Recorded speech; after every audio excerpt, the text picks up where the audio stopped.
મહાનગરોમાં ત્યાંના કાર્યકર્તાઓનો આગેવાનોનો લોકલ સંગઠન સાથે બેસીને એમનો સેન્સ લીધો હતો અને સંગઠન સાથે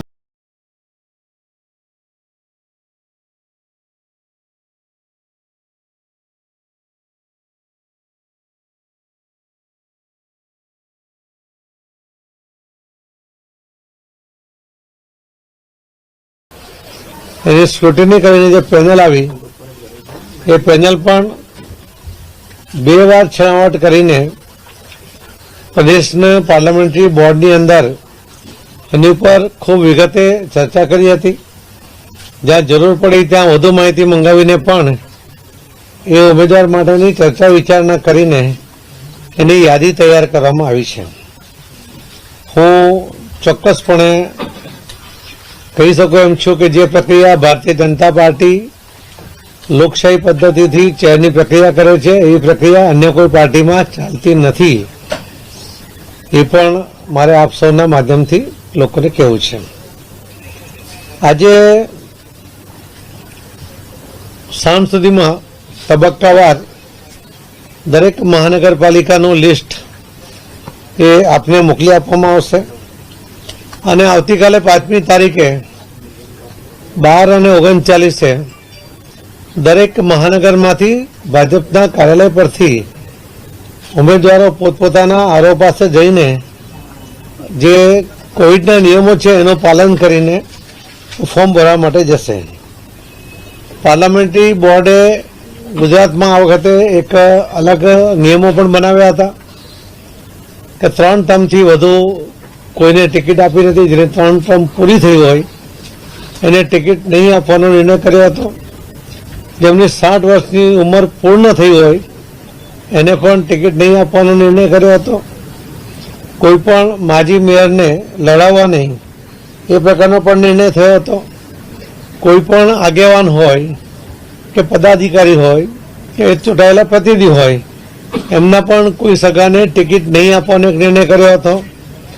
મને ખૂબ જ આનંદ છે અને હું ભારતીય જનતા પાર્ટીના ગુજરાતના સૌ કાર્યકર્તાઓનો હૃદયપૂર્વક આભાર માનું છું કે એમણે પાર્લામેન્ટરી બોર્ડે લીધેલા નિર્ણયને આવકાર્યો, ખૂબ સહજતાથી આવકાર્યો, ઉમંગભેર આવકાર્યો અને એમાં અમને સપોર્ટ પણ કર્યો.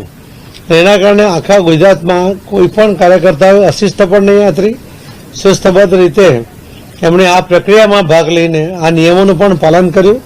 એના માટે હું ગુજરાત ભારતીય જનતા પાર્ટીના સૌ આગેવાનો, સૌ કાર્યકર્તાઓ સૌનો ખૂબ ખૂબ આભાર પણ માનું છું.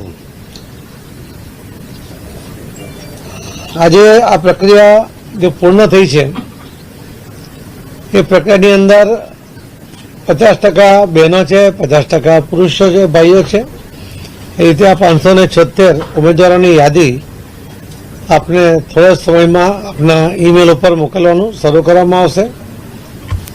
હું ફરીથી આપના માધ્યમથી ગુજરાતના તમામ મતદાર ભાઈ બહેનોને પણ વિનંતી કરું છું કે ભારતીય જનતા પાર્ટીના કાર્યકર્તાઓએ, આગેવાનોએ, પદાધિકારીઓએ જે તે બધી જ મહાનગરપાલિકાઓ ભારતીય જનતા પાર્ટી પાસે હતી, ખૂબ વિકાસનું કામ કર્યું છે અને જે ડેવલપમેન્ટને કારણે જ આજે ગુજરાતના વિકાસમાં જે રીતે લોકોને ઈચ્છા થાય, અન્ય રાજ્યોને ઈચ્છા થાય એટલું કામ પણ થયું છે. જે ગુજરાતનો સ્વાભાવિક સ્વભાવ છે વિકાસનો, એને ભારતીય જનતા પાર્ટીના કાર્યકર્તાઓએ પૂર્ણ કરવા માટેનો સફળ પ્રયત્ન કર્યો છે. એના માટે એમાં જે સાથ સહકાર સૌ મતદાર ભાઈ બહેનોનો મળ્યો છે એમનો આભાર માનું છું અને ફરીથી પણ આ ઇલેક્શનમાં એ ભારતીય જનતા પાર્ટીના ઉમેદવારો માટે પૂરી તાકાત સાથે ફરીથી સમર્થન આપશે એવી એમને વિનંતી પણ કરું છું. ધન્યવાદ. પાટીલ સાહેબ, સંગઠનની અંદર જે લોકો હોદ્દા ભોગવતા હશે શહેર સંગઠનમાં એમને ટિકિટ આપવામાં આવશે કે નહીં?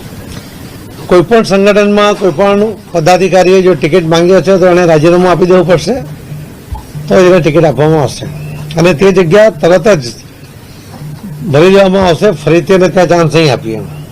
ટિકિટ આપ્યા પછી એને રાજીનામું આપવાનું રહેશે કે પહેલા રાજીનામું આપ્યું હોય એને? અને બીજો મારો એ પ્રશ્ન છે કે આપણે જે ક્રાઇટેરિયા સેટ કર્યો કે 60